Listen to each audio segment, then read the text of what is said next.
자, 오늘 인천공항을 통해 입국한 관심 인물 또 있지요.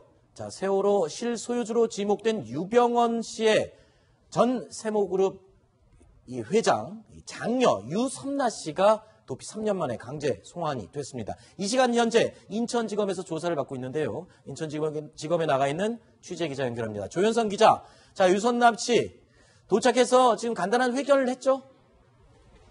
네, 유병언 전 세모그룹 회장의 장녀 유섬나 씨가 오후 4시 이곳 인천지검에 압송돼 지금은 조사를 받고 있습니다. 유 씨는 앞서 지검 입구에 마련됐던 포토라인에서 기자들의 질문을 받았는데요. 횡령 혐의에 대해서는 있을 수 없는 일이라며 억울해했습니다. 터무니없는 얘기고요. 일한 대가로 보수를 받은 것 이외에는 아무것도 횡령하거나 배임한 적은 없습니다. 장기간 해외 도피를 한 이유에 대해 유 씨는 도피를 한 적이 한 번도 없었다며 지난 정권의 무자비한 공권력을 피해 보호받기 위해 이제까지 기다렸다고 말했습니다. 세월호 유족에 대한 질문에는 가슴이 아프다며 울먹였습니다. 가슴이 너무나 아프고 지금도 죽어간 어린 생명들을 생각하면 그분들에게는 어떤 말로도 위로가 안 된다는 걸 알기 때문에 세월호 선사인 청해진 해운 운영에 대해서는 아는 것이 전혀 없다고 답했습니다. 유 씨는 과거 디자인 업체를 운영하며 모두 429억 원을 횡령 배임한 혐의를 받고 있습니다. 검찰은 유 씨가 3년간 해외 도피 생활을 했고 범죄 액수가 많은 것을 고려해 이르면 내일 구속영장을 청구할 것으로 보입니다. 한편 비슷한 시각 지난 31일에 강제 소환된 정유라 씨의 2살 배기 아들과 부모도 인천공항에 도착했습니다. 지금까지 인천지검에서 채널A 뉴스 조현선입니다. 네, 조금 전에 유섬나 씨의 음성을 짧게 들어봤는데요. 그 이외에도 이런 얘기를 했습니다. 영상으로 준비했습니다. 함께 보시죠.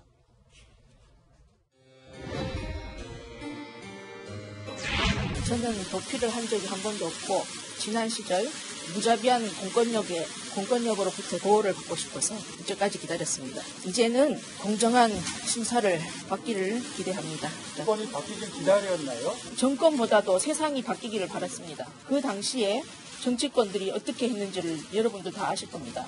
다른 분들이 수사를 받을 때 강압적인 수사를 받았고 강압적인 수사를 하면 유병언 회장과 어떤 연락을 취했던 건가요? 아닙니다. 뉴스로 받고 말도 안 되는 상황이 벌어지고 있었기 때문에 저는 알았습니다. 그리고 저는 한 번도 도망간 적도 없고 검찰로부터 편지 한 장 받은 적 없습니다. 그건 터무니없는 얘기고요. 저는 평생 동안 일을 하며 살았고 일한 대가로 보수를 받은 것 이외에는 아무것도 횡령하거나 배임한 적은 없습니다. 네, 지금 스튜디오에는 전승훈 동아일보 문화부 차장이 나와 있습니다. 어서 오십시오.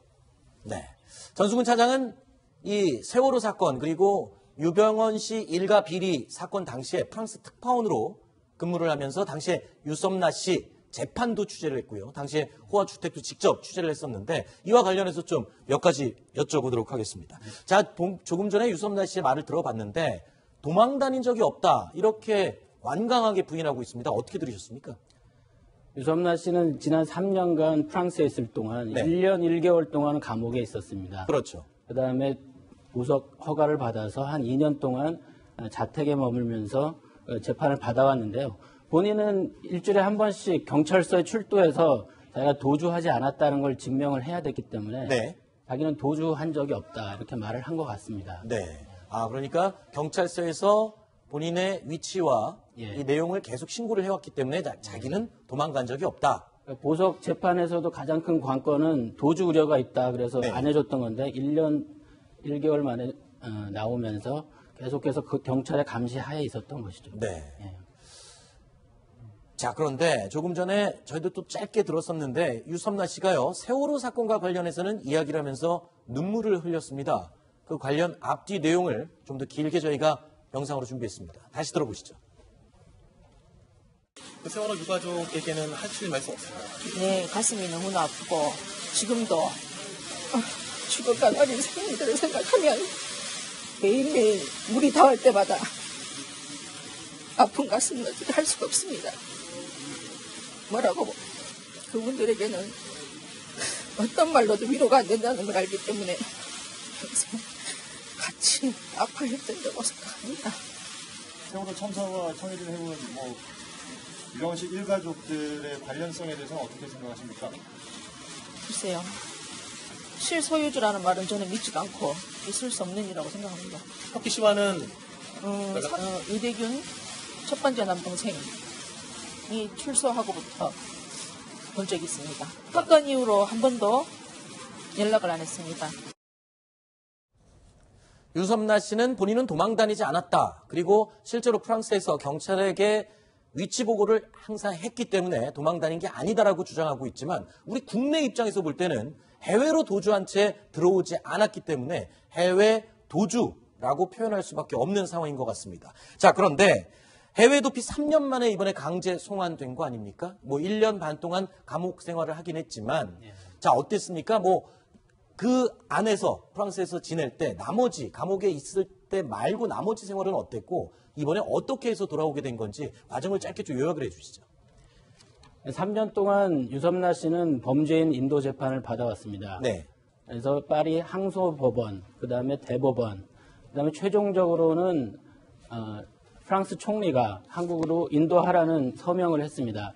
거기에 대해서 행정소송을 또 마지막 최고 우리나라 헌법재판소에 해당하는 꽁세유 데타에 또 소송을 냈습니다. 최종적으로 헌법재판소에서도 한국 인도 결정이 났기 때문에 이렇게 됐는데 최종적으로 또 한번 유섬나 씨가 유럽인권재판소에 제소를 할 수가 있었습니다. 자기 네. 자신을 강제 송환을 막으려면 모두가 그렇게 하리라고 예상을 했는데 전격적으로 들어오게 된 것은 아무리 프랑스에서 계속 감옥을 간다고 해도 어떤 형량에 도움이 되지도 않고 네. 또 최근에 최순실 씨의 딸 정유라 씨가 귀국해서 아하. 불구속 결정이 난 것에 대해서도 좀 영향이 있었다고 본인도 그런 좀 추측이 가능하겠군요. 예. 정유라 씨의 사건을 보고 나도 들어가서 차라리 빨리 이 불구속 기소 처분을 받는 게 오히려 유리하겠다 이런 판단을 했다라고 추측할 수 있습니다. 구속영장 기각되지 않을까 하는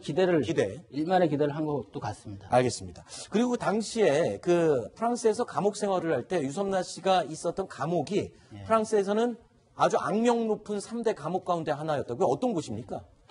파리 남부 교외 지역에 있는 네. 프렌느 감옥이라고 하는 데인데요. 네. 거기는 주로 외국인들, 마약 사범이나 위조 여권 이런 외국인들이 주로 있는 감옥인데 시설은 좀 열악합니다. 네. 그래서 2인 1실로 하면서 그리고 화장실도 칸막이도 없고 보통 우리나라 감옥하고 비슷합니다. 그렇지만 유섬나 씨는 한국의 감옥을 더 두려워했습니다. 왜죠? 항상 재판을 할 때 자신이 한국으로 돌아간다면 강제 노역에 처해질 수 있다. 아하. 그리고 공정한 재판을 받을 수 없다. 이렇게 네. 주장을 했고 거기에 대해서 검사는 한국은 북한이 아니다. 그렇게 반박을 하고 그런 재판이 계속 오고 가고 그랬습니다. 그랬군요. 자, 3년 도피 생활 동안 1년 좀 남짓한 시간은 감옥에서 생활을 했지만 나머지 시간은 결국 프랑스에 있는 호화 주택에서 머문 거 아닙니까? 그렇죠. 실제로 거기를 취재를 하셨죠. 어떤 곳입니까? 유섬나 씨가 2014년 5월에 체포됐을 때 네. 유섬나 씨가 살고 있던 아파트를 찾아가 봤습니다. 네. 여기가 프랑스의 제일 큰 대로인 샹젤리제 거리에 루이비통 본점이 있는 그 뒷골목에 살고 있는데요.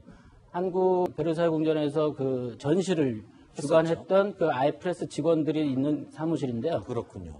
아예 직원들이 항상 재판 때마다 와가지고 한국 기자들이 사진을 찍거나 한다고 네. 막 몸싸움을 하고 아하. 끝까지 아예 프레스 직원들이 함께하는 모습을 볼 수 있었습니다. 네. 자, 유병헌 일가의 비리 사건.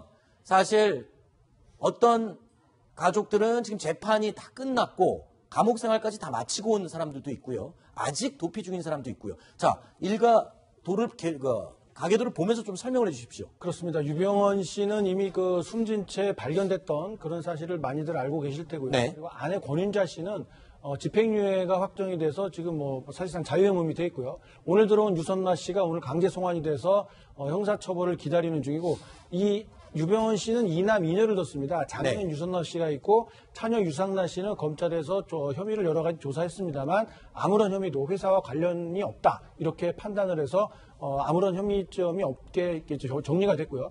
장남 유대균 씨는 횡령 혐의로 이미 2년형을 선고받고 만기 출소를 했고요. 차남 유혁기 씨만 미국에서 도피 중인데 범죄 인도인 협약이 체결되어 있기 때문에 미국 법무부 당국을 통해서 송환을 시도를 했고 소재 파악에 나섰지만 지금 어디에 있는지 파악조차 되지 않고 있습니다. 네. 자, 차남 유혁기 씨 미국에서 도피 중인데 사실상 이 모든 재산을 다 가지고 있는 사람이다라고 지금 보도되고 있는 인물입니다. 자, 이번 소식은 여기까지 이야기를 나눠보도록 하고요. 오늘 말씀 고맙습니다. 자, 뉴스탑10 생방송으로 함께하고 계십니다. 다음 순위 내용 준비되어 있습니다. 확인해 보시죠.